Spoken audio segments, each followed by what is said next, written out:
Warahmatullahi wabarakatuh. Waalaikumsalam warahmatullahi wabarakatuh.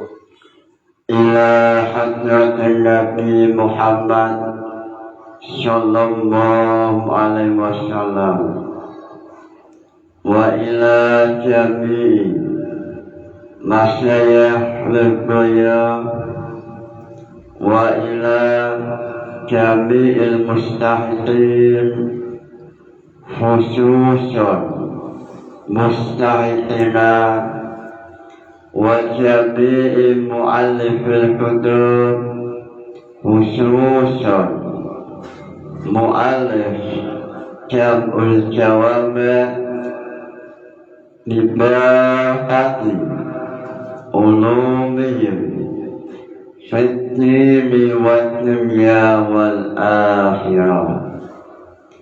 Lahumul Fatihah. A'udzubillah.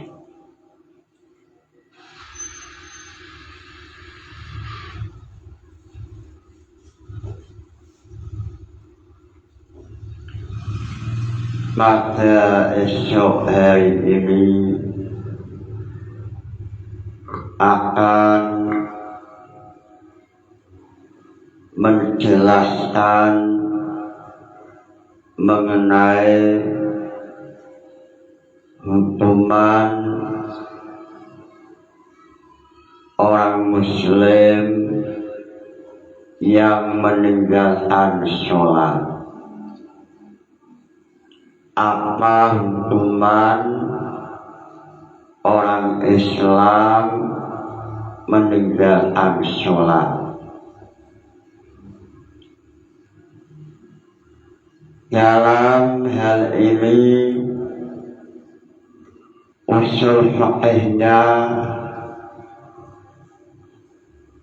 mengenai masalah masalikul ilat yang keenam. Masalikul ilat yang keenam.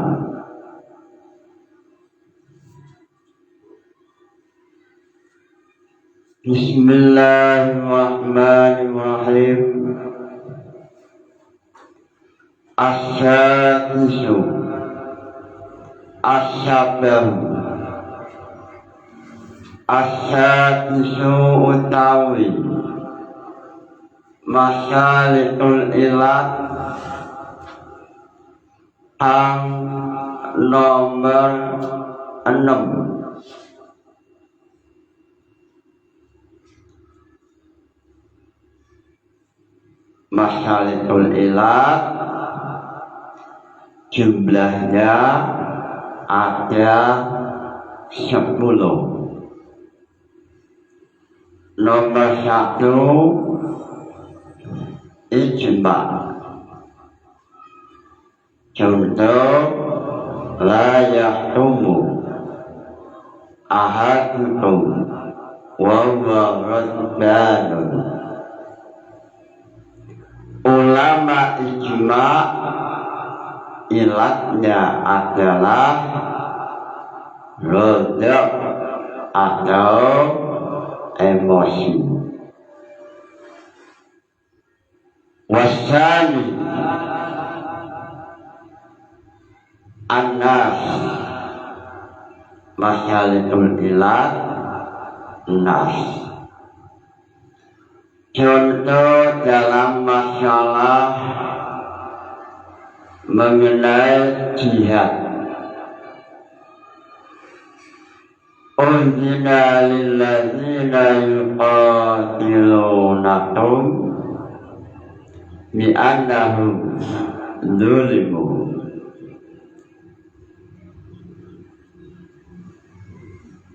Ilat jihad ini ulama mengatakan masalikul ilatnya atau ilatnya adalah bi'annahum zulimu, orang mukmin boleh melakukan jihad di annahum zulimu, sebab mereka telah dianiaya atau dizalimi. Ayat ini menerangkan pada zaman Rasulullah umat Islam selalu dianiaya oleh kaum Quraisy Makkah, oleh kaum Quraisy ataupun Yahudi Madinah. Lalu Allah menurunkan ayat bi annahum zulimu, uzina telah diberi izin. Allah mengizinkan untuk umat Islam mengambil senjata melawan pasukan orang kafir karena orang kafir telah melakukan zalim, telah melakukan kejahatan terhadap orang Islam. Lalu ulama usuliyin mencoba memahami ayat yang akhirnya mereka menemukan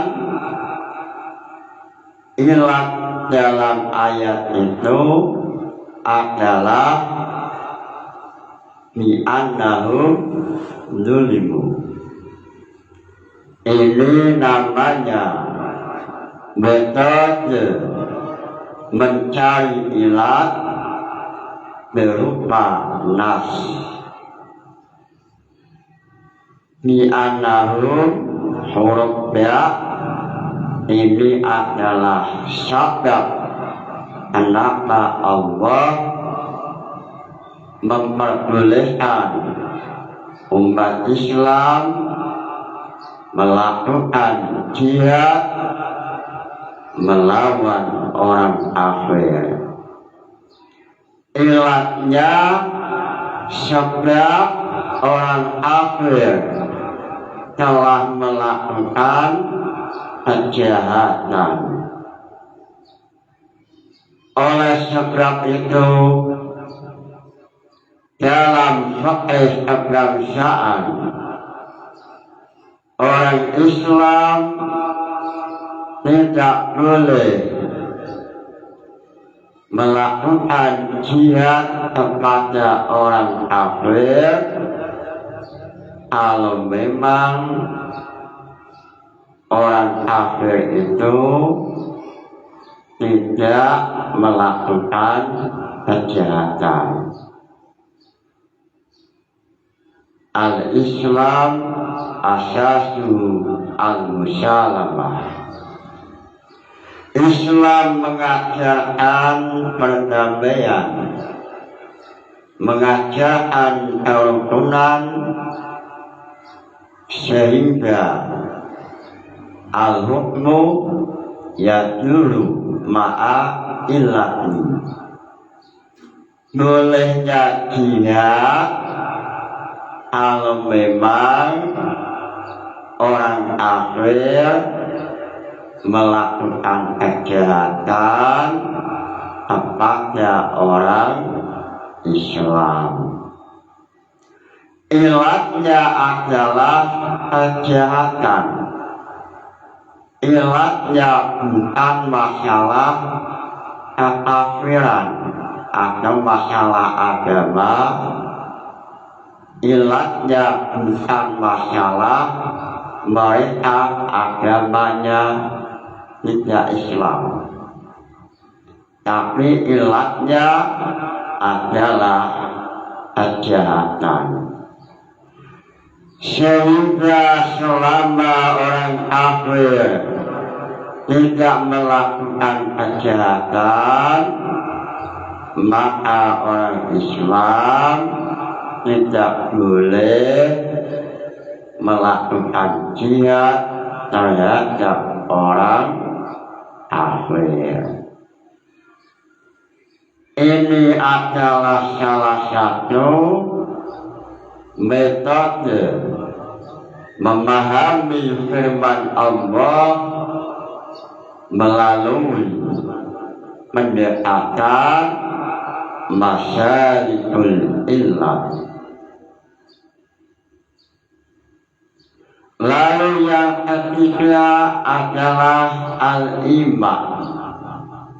Lalu yang keempat adalah syakru wa taksim. Lalu yang kelima munasabah. Lalu yang keenam masyalikul ilat syabah. Yang ketujuh dauran. Lalu yang ke-8 tarju. Yang ke-9 tanqihul mana. Yang terakhir atau yang ke-10 ilhaul farid. Inilah urutan masyalikul ilah. Urutan ini menurut Jalaluddin As-Suyuti perlu sekali untuk dipahami, minimal menghafalkan urutan masyalikul ilah. Lalu muncul pertanyaan, ma faedahnya? Apa faedah menghafal urutan masyalikul ilah? Wa jawabannya adalah faedahnya idza ta'arada bainal masyalikul ilah al-ijma' wal munasabah qaddima al-ijma'. Faedah mengetahui urutan masyalikul ilah salah satunya untuk memahami tentang masalah ilmu tarjih dalam pembahasan Al-Kitab As-Sadis akan membahas tentang masalah tarjih. Sehingga kalau terjadi perlawanan makna satu ilah, masyalikul ilah satu, semisal ijma, berlawanan dengan yang nomor 5 atau munasabah, qaddima al-ijma. Maka yang dibenarkan adalah masyalikul ilah yang ijma. Kenapa demikian? Karena dalam masalah ta'arud maka dalam masyaratul ilat sesuai dengan urutan. Semisal sabda berlawanan dengan nantihun manat, maka yang dahulukan yang sabda. Kenapa demikian? Karena sabda nomor 6, sedangkan nantihun manat urutannya nomor 9, sehingga yang lebih awal yang dimenangkan adalah yang nomor 6 atau sabda. Lalu Imam Jalaluddin dengan keahlian menata bahasa, beliau menulis dalam nazam Asy-Syafi'us Sadis wa murtabah Lujalu bainal qarti wal munasabah. Dalam masalah Masyaratul ilat ini, beliau Imam Jalaluddin Asyuti menampilkan nazuman yang ditatapi penuh dengan makna. Beliau ahli ilmu sastra karena beliaulah yang menulis ilmu ma'ani, ilmu baca, ilmu bayan, yaitu nazaman Juman. Nazaman Juman ditulis lewat Imam Jalaluddin Asyuti. Asy-Syafi'us Sadis wa murtabah Lujalu bainal qarti wal munasabah.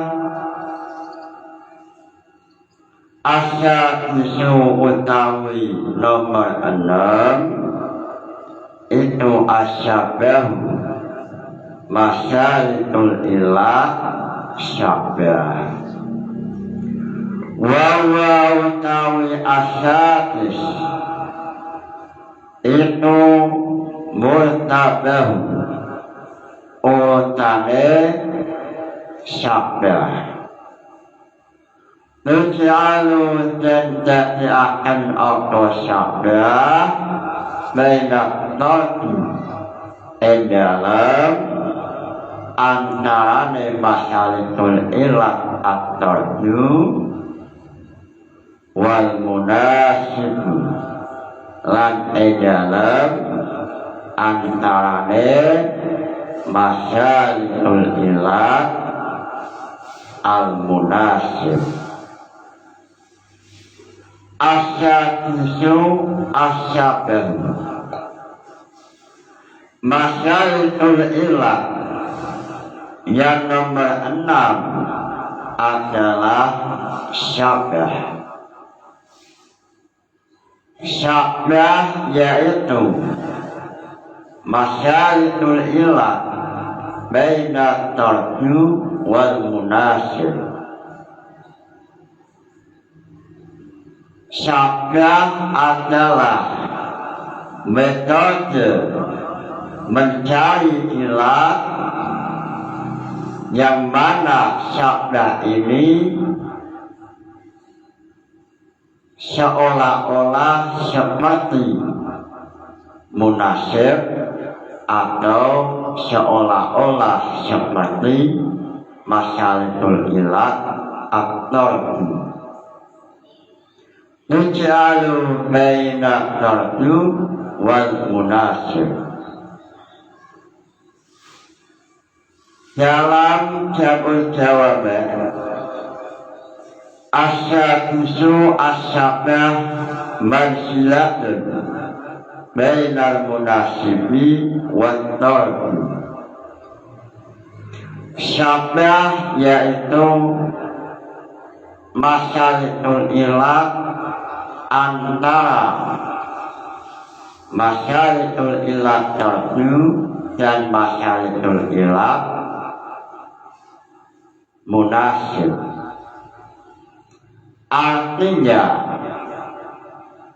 dari satu sisi masyaratul ilat syabah seolah-olah seperti munasabah atau masyaratul ilat munasib.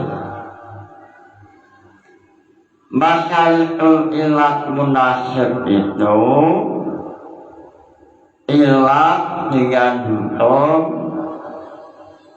ada istilah munasabah atau serasi,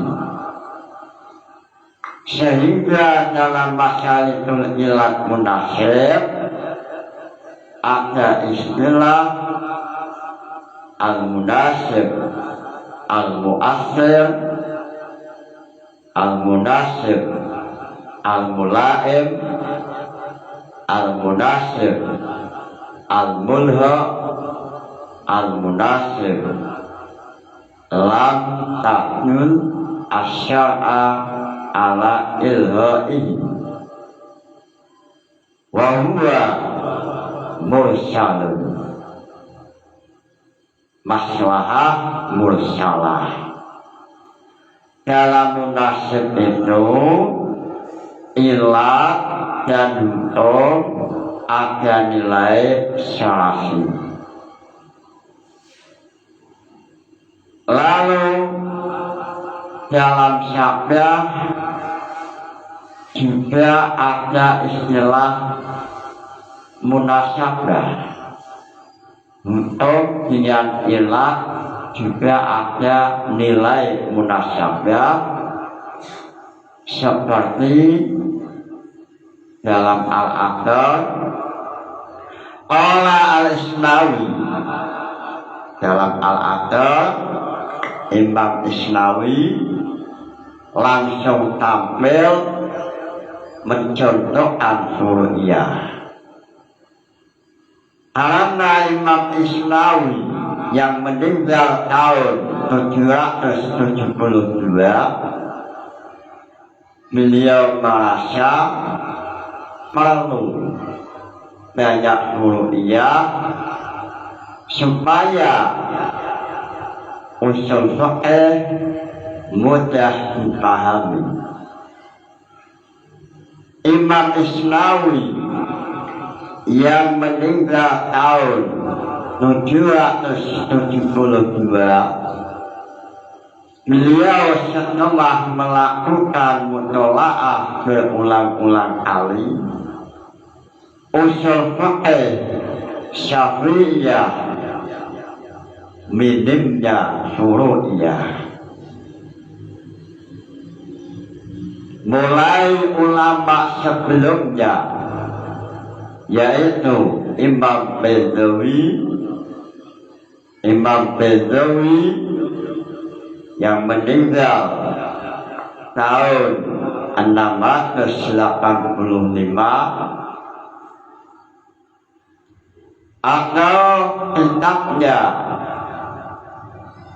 Imam Al-Zi Al-Mahsyur yang meninggal tahun 606, atau sebelumnya Imam Ghazali yang meninggal 505, yang kitabnya terkenal Al-Mustaswa, atau sebelumnya yaitu Imam Haramain yang kitabnya namanya Al-Buldan. Beliau meninggal tahun 470 Hijriah. Setelah Imam Isnawi memutolaah kitab-kitab usul Syafi'iyah, minimnya contoh inilah menimbulkan asan seolah-olah ilmu usul fiqh adalah ilmu yang tidak berkembang, sehingga para santri banyak yang tidak menyukai. Karena apa? Karena hanya membahas teori. Padahal fiqh yang ilmunya berkembang di masyarakat ini yang dicintai oleh santri karena intifak, karena langsung bisa diamalkan. Kalau hanya teori seolah-olah seperti benda mati, yang sehingga memunculkan kepahaman usul fiqh hanya istilah ilmu yang tidak berkembang, yang akhirnya yang dampaknya minat santri berkurang. Dulu waktu saya pondok banyak sekali mereka yang malas sinau usul fiqh, terutama jam'ul jawaban. Lalu saya tanya kenapa minat belajar jam'ul jawaban minim. Jawabnya karena seolah-olah tidak berkembang, seolah-olah ilmu hanya wacana, al-amru lil wujub. Atau dalam masalah qiyas syabah, mulai 478 Hijriah, contohnya adalah masalah hujjah. Hujjah ini disamakan benda atau disamakan manusia. Contohnya hanya hujjah. Padahal 2025 Masehi hujjah sudah tidak berlaku, walaupun daerah lain atau negara lain masih berlaku, tapi di Indonesia khususnya tidak ada istilah hujjah. Padahal tujuan mencari ilmu adalah untuk diamalkan.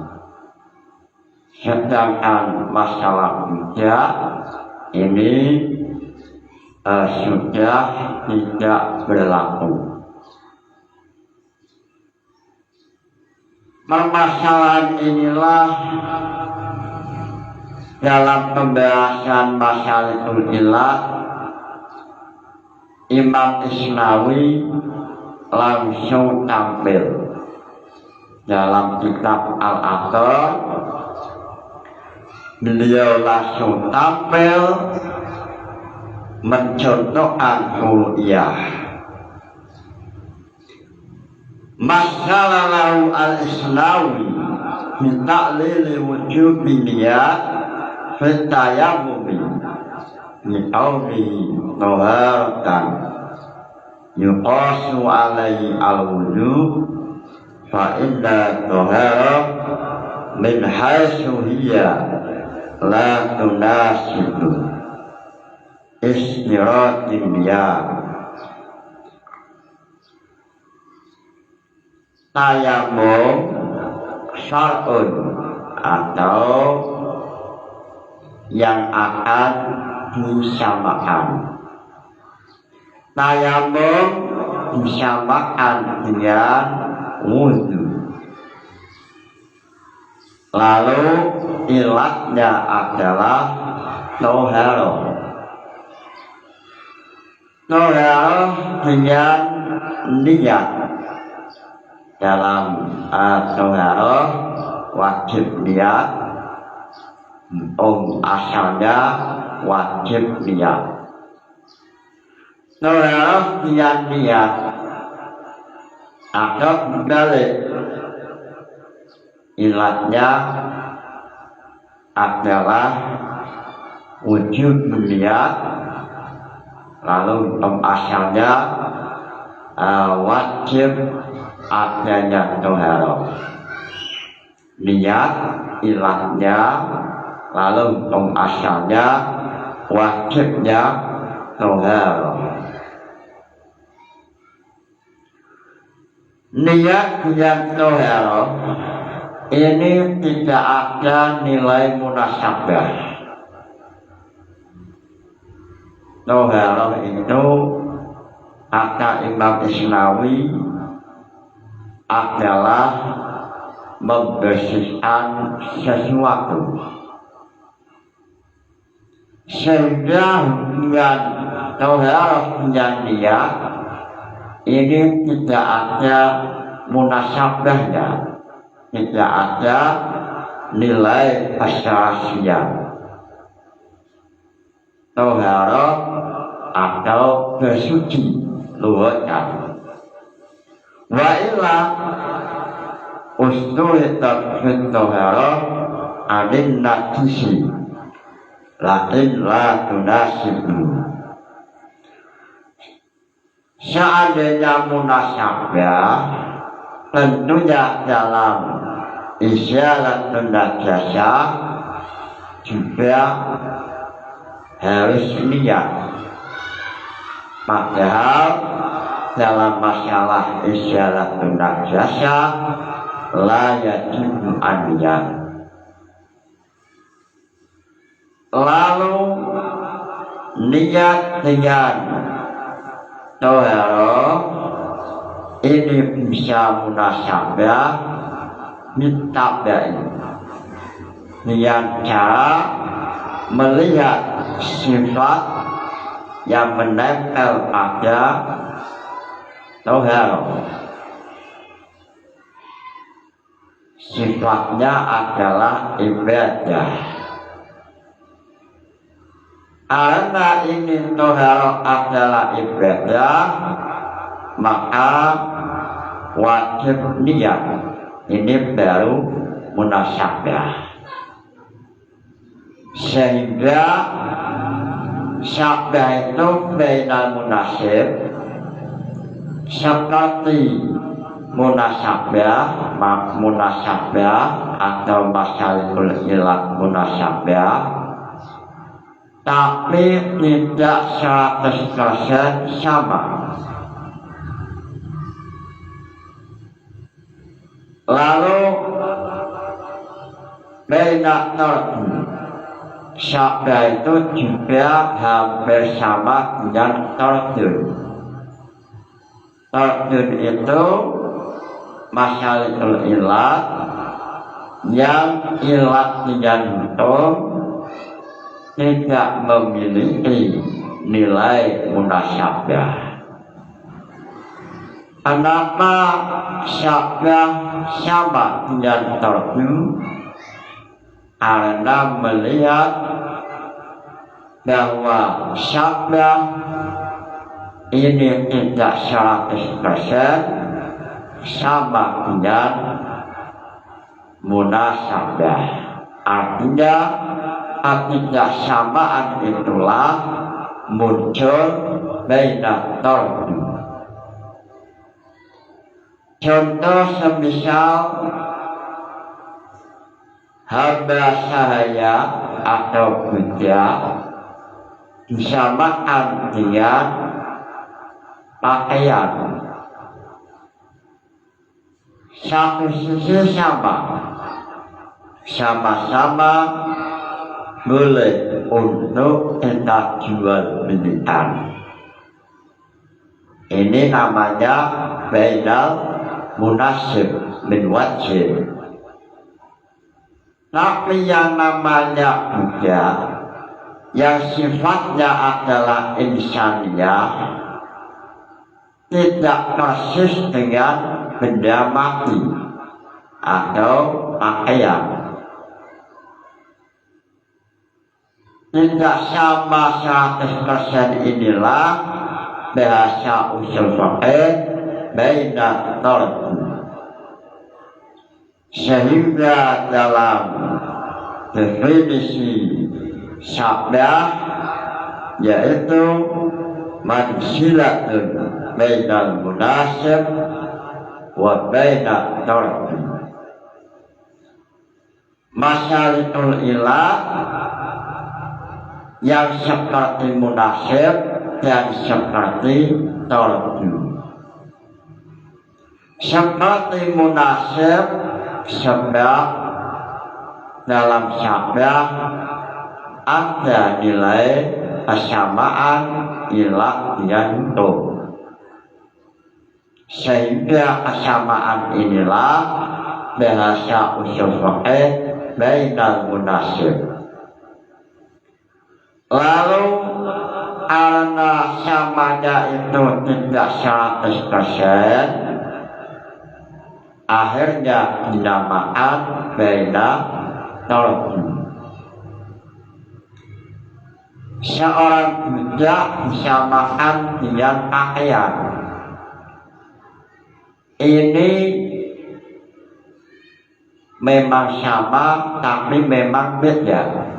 Artinya tidak 100% sama.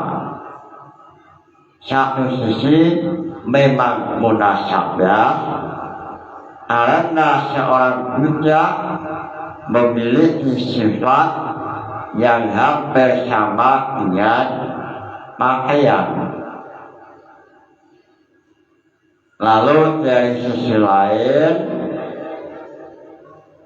yang namanya manusia yang memiliki mata, kuping, bisa berjalan, ini tidak sama dengan benda yang mati. Sehingga ulama-ulama usul dalam masalah syabah mendefinisikan asyabah manzilatun bainal munasib wa tarku. Lalu dalam definisi lain, al-wasfu alladzi la tadharu bihi al-munasyabah ba'dal bahsi at-tammi walakin al-lafa minasyari' al-iltifatu ilaihi fi ba'dil ahkam. Ada ulama yang mendefinisikan syabah yaitu suatu sifat yang nampak tidak ada nilai serasi dengan hukum asal, akan tetapi setelah teliti mendalam menemukan nilai munasabah antara sifat dan hukum, walaupun keserasian itu sifatnya ditabai, artinya melihat sifat lain, yang sifat lain inilah yang menjadi jembatan yang sehingga ilat yantum terjadi munasabah. Itu yang dimaksud ditabai. Ilat yantum bisa sama tapi untuk jembatan, artinya tidak langsung. Berbeda dengan masalahul ilat al-munasabah. Contoh seperti al-haram, al-hamru haramun lil is'an. Sifat al-is'an ini munasabah dengan haram bizati, langsung secara akal munasib, sesuatu yang haram atau sesuatu yang madar memaklukan dihukumi haram. Sehingga dalam munasabah, masalahul ilah munasabah itu munasibnya bizati, langsung, tidak butuh jembatan. Kalau dalam sabda membutuhkan jembatan atau wasilah, yang wasilah ini membantu untuk memunasabahkan antara ilat dengan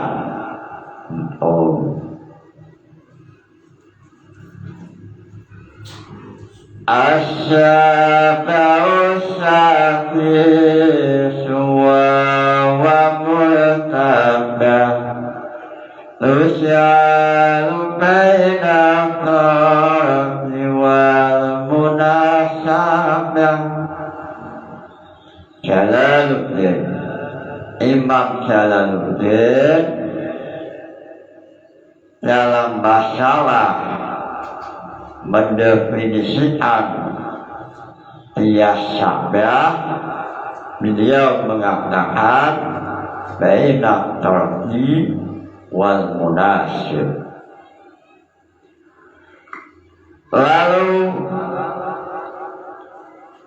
dalam kitab Mukhtasar Alaih mencoba menampilkan suru'iyah dengan tujuan dengan adanya suru'iyah ini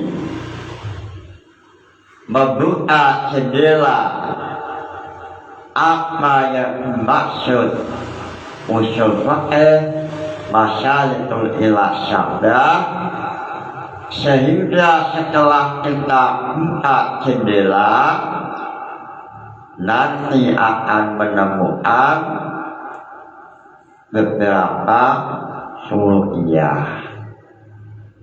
Kalau hanya teori ini seolah-olah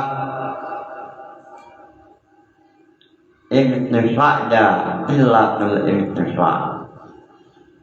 Semisal syabah yaitu baina tarki wal munasib. Lalu apa faedahnya?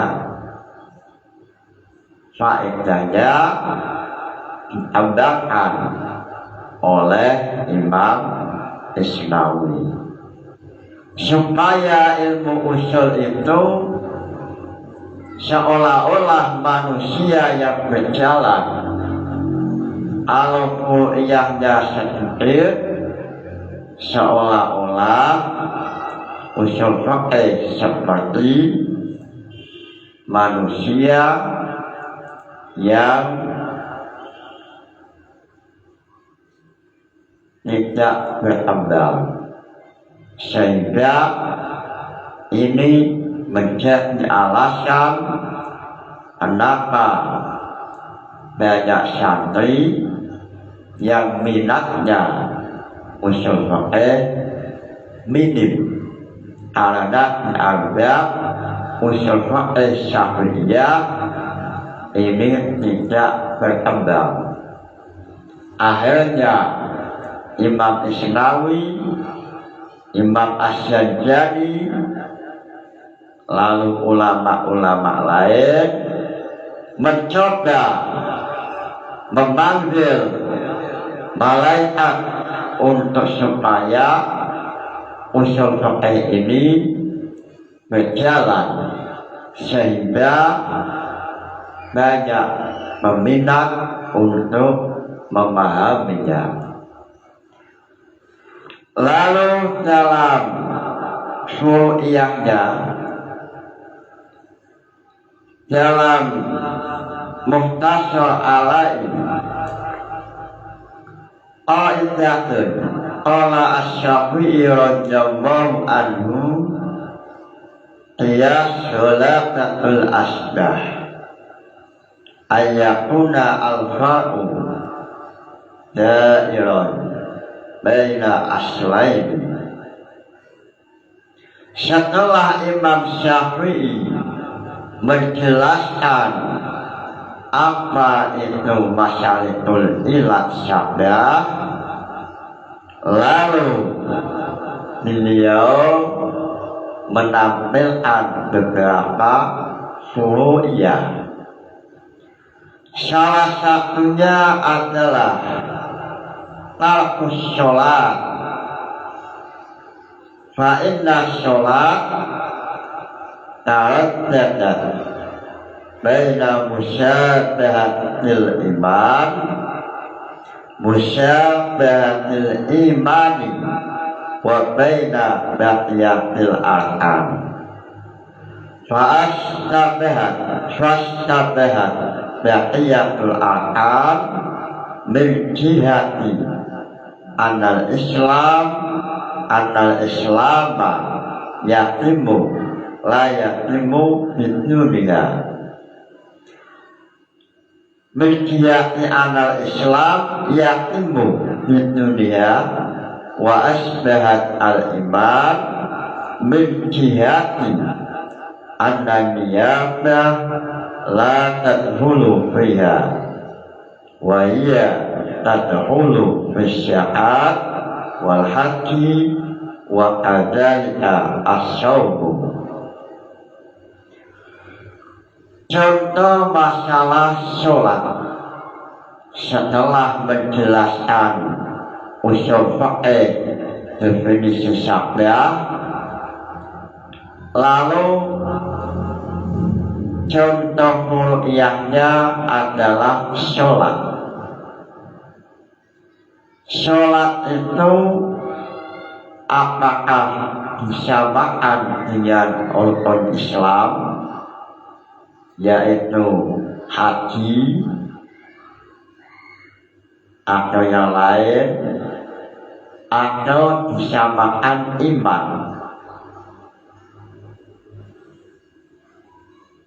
Sholat apakah disamakan haji atau disamakan iman?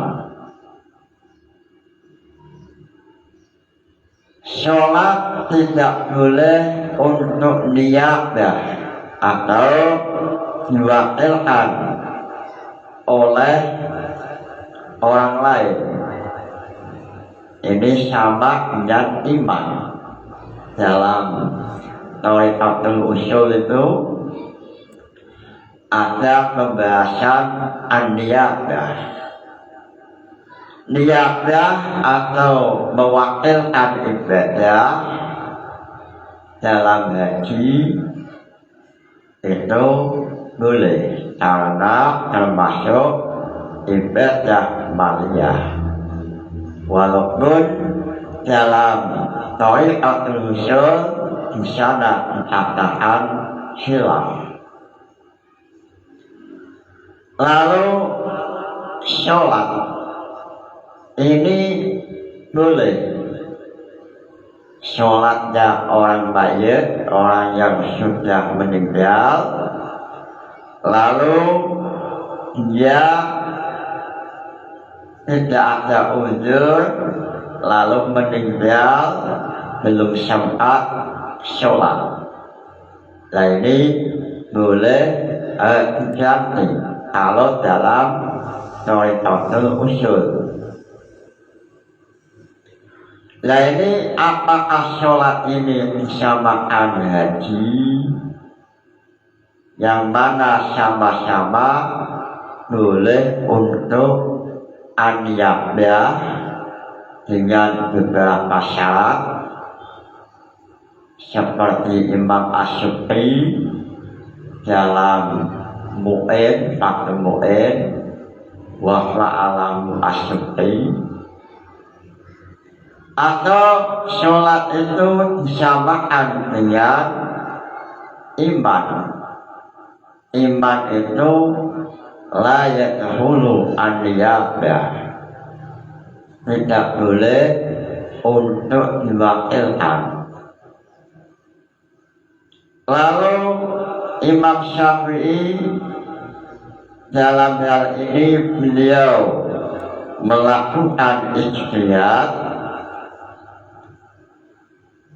mana yang lebih banyak kesamaan dengan dua asal.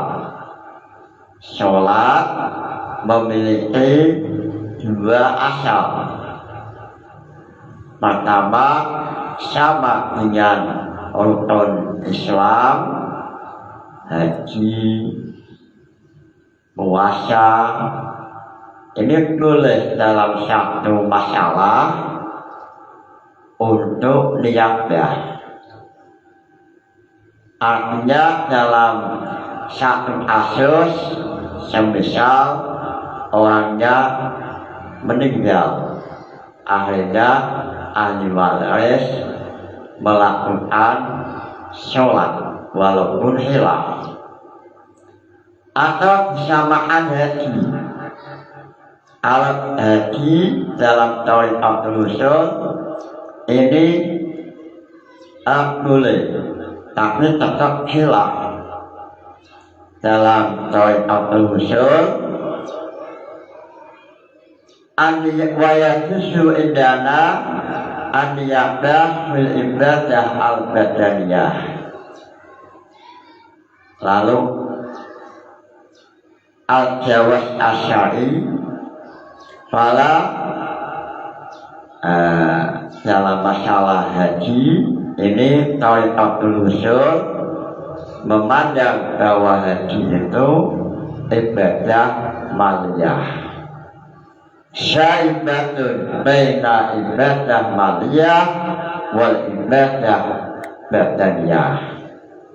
Lalu yang dimenangkan ibadah maliyah sehingga boleh diwakilkan seperti masalah tahrim zakat. Lalu Imam Syafi'i menganalisa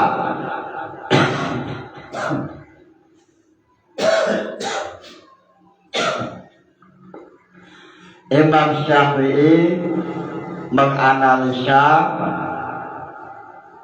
akhirnya beliau menemukan bahwa sholat memiliki kesamaan yang paling banyak dengan masalah iman, sehingga orang Islam yang tidak punya iman alias murtad hukumnya adalah yuktalu haddan, sehingga tariku sholat ada kesamaan iman. Tarikul sholat ay tarikul iman atau murtad, sehingga dalam mahali untuk orang yang melakukan meninggalkan sholat itu hukumnya yuktalu haddan la kufran, sehingga hukum yang ada dalam mahali inna ta'al mukallaf as-sholata dalam mahali, sesungguhnya orang mukallaf yang meninggalkan sholat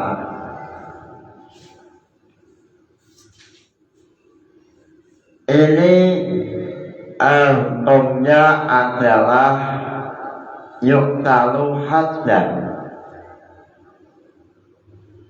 al-ta'aha asyalan utilah haddan la kufran. Qala sallallahu alaihi wasallam umirtu an uqatilan nas hatta yashhadu alla ilaha illallah. Dalam Syafi'iyah contoh seperti mahali, tetap mahali, orang Islam yang mukallaf yang meninggalkan sholat, maka hukumannya adalah yuktalu haddan, karena sesuai hukum had, la kufran, tidak karena kekufurannya. Dari mahali ini maka kita memahami bahwa rumus atau hukum yang ada dalam kitab mahali ini sesuai dengan usul fiqh, pembahasan masalikul ilat asyabah, sehingga seandainya muncul pertanyaan contohan furu'iyah masalikul ilat yang keenam, maka jawabannya yaitu masalah tarikus sholat.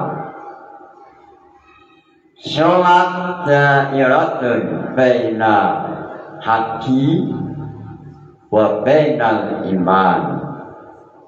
Sholat itu seperti haji dari satu sisi, dari satu sisi lain sholat itu seperti iman, karena beliau Imam Syafi'i menyamakan sholat seperti iman karena adanya hadis yang seolah-olah kedudukan sholat itu hampir sama dengan manusia yang memiliki iman. Manusia yang meninggalkan sholat sama halnya manusia itu tidak memiliki iman. Sehingga dalam taso'alai atau dalam jawab jawaban dalam bab mafhum syarat hal huwa hujjatun aula ini mencontohkan man talqa as-sholat amdan, orang yang meninggalkan sholat dengan sengaja ini wajib qada atau tidak. Lalu Syafi'iyah mengatakan wajib sesuai dengan qiyas yang namanya tarkus sholat li'udrin, ini wajib qada, apalagi li'uri udrin. Lalu ulama lain, salah satunya Syafi'iyah, yaitu Ibnu binti Syafi'i, ini Syafi'iyah, tidak wajib qada.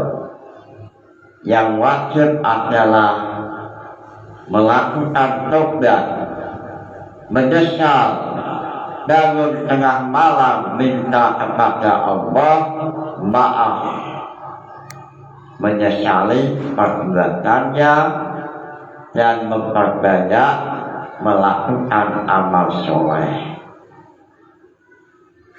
Alasannya apa? Alasan ulama ini atau Ibnu binti Syafi'i atau Ibnu Hasyim atau siapa itu banyak. Alasannya bahwa ibadah itu adalah sebuah keistimewaan untuk umat Islam, sehingga orang Islam yang selalu ibadah dengan Allah, selalu sholat dan tidak meninggalkannya, ini adalah manusia-manusia yang termasuk pilihan Allah.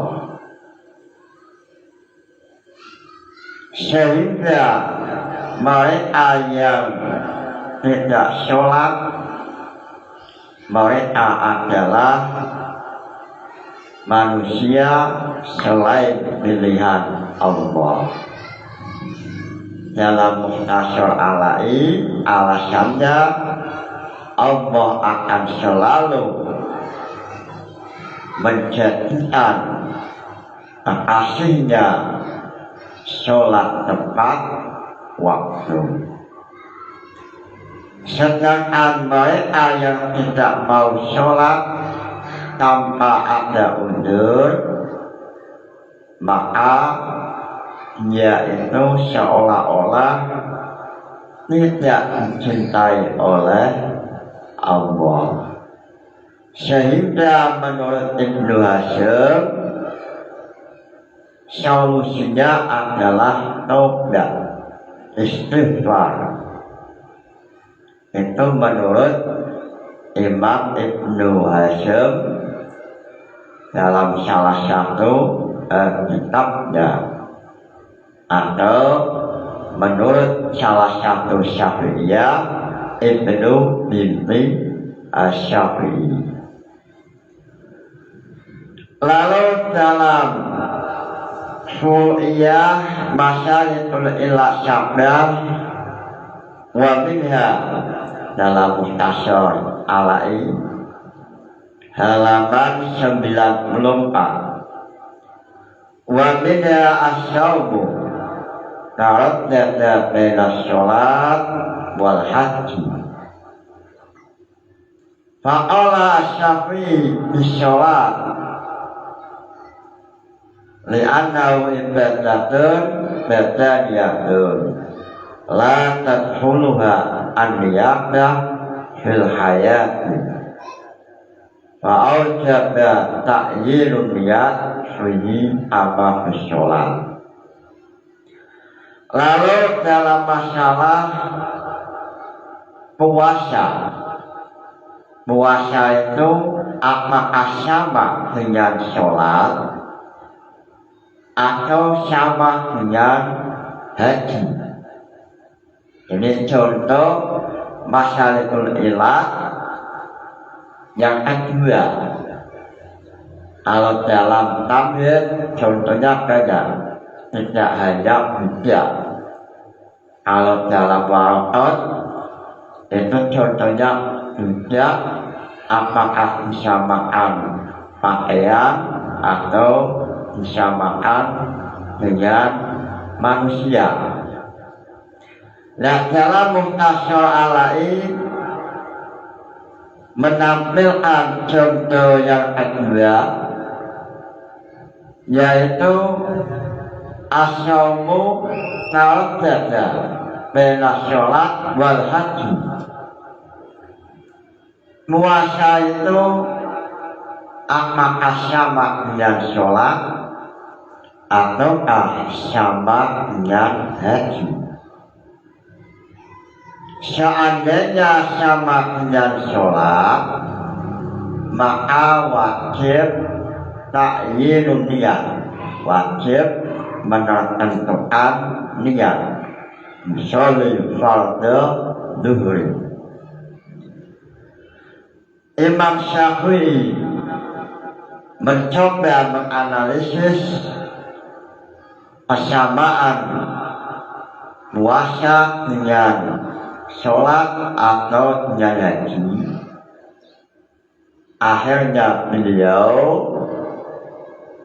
menyimpulkan persamaannya lebih banyak dengan sholat. Alasannya karena dalam sholat la yadkhulu an-niyabah hayyan. Selama manusia itu masih hidup, sholat atau ibadah badaniyah tidak boleh diwakilkan. Sama dengan puasa, kalau orang itu masih hidup tidak boleh diwakilkan sesuai dalam thariqatul usul atau lubul usul.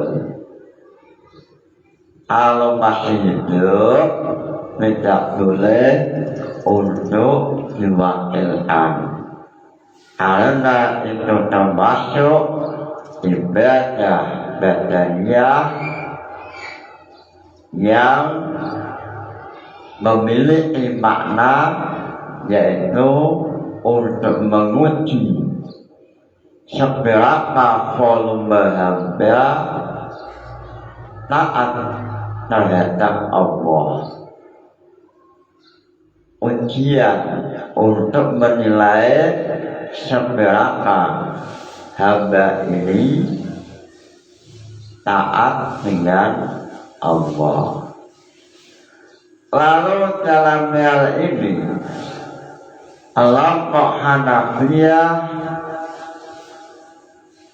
memilih sholat disamakan dengan masalah haji. Wa aku Hanafiyah yaqulu huwa bil haji.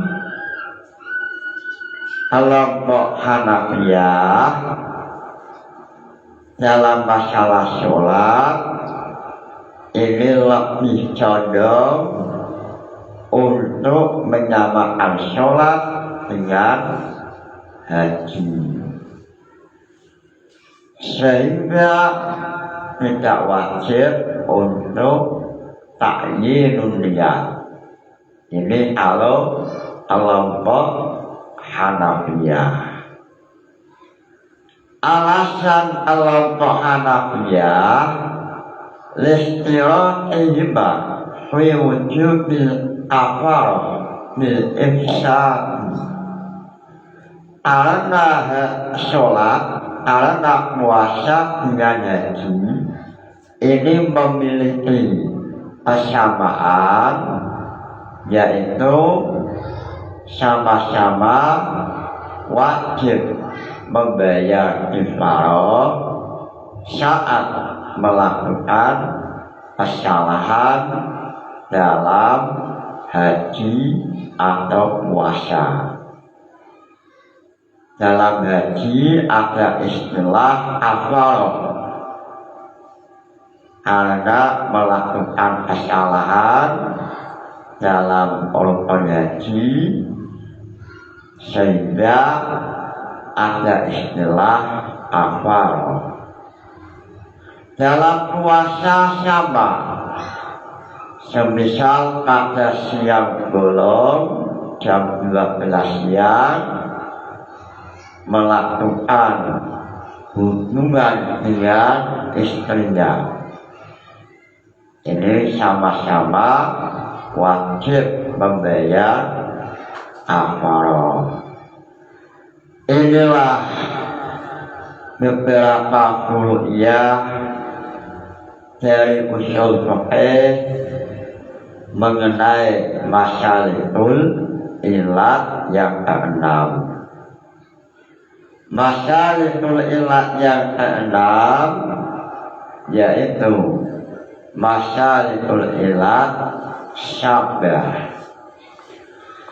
As-sab'u sadisu wa mutabah Nujalu baina tarfi wal munasabah. Nazaman ini istimewa sekali. Nazaman ini menerangkan redaksi jam'ul jawab as-sadis as-sabah.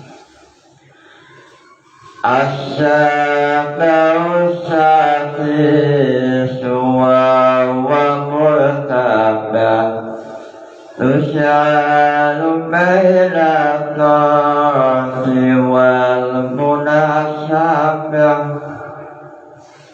Mudah-mudahan ngaji ini mendapat ridha Allah. Nawaitu ta'allumal ilmi linaili ridha Allah. Al-Fatihah. Wassalamualaikum warahmatullahi